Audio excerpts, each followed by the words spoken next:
Autre sport qui attire toujours plus de passionnés, le windfoil. C'est une planche à voile armée d'un foil qui permet de s'élever dans les airs.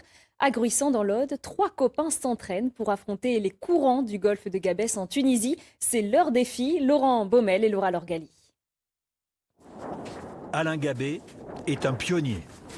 Ce montagnard installé à Gruissant pratique la planche à voile depuis 42 ans.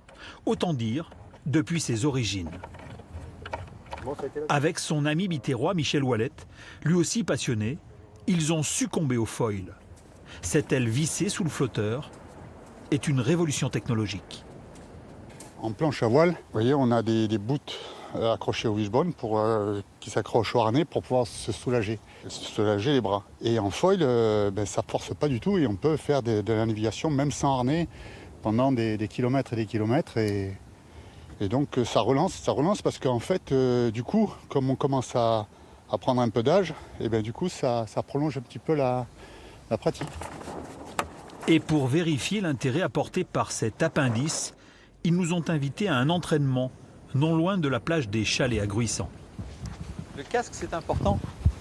Oui, c'est important parce que on se prend quand même des chutes de temps en temps. Et comme des fois on est assez haut sur l'eau, c'est sous les retours soit de la planche, soit du mât qui risque de nous tomber dessus, quoi.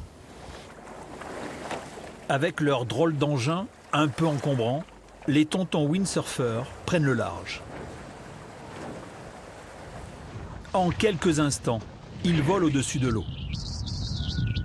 Seul le bruit du vent dans la voile est perceptible.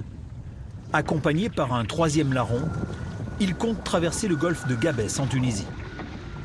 J'ai souhaité le faire en windfoil parce que justement c'est une glisse qui est complètement nouvelle où on se sent un petit peu dans les airs et je voulais voir un petit peu au niveau des courants justement comment on peut arriver à les passer, si c'est plus difficile ou pas. Voilà, le vrai challenge c'est ça au départ et pour le côté technique et de la chose, quoi.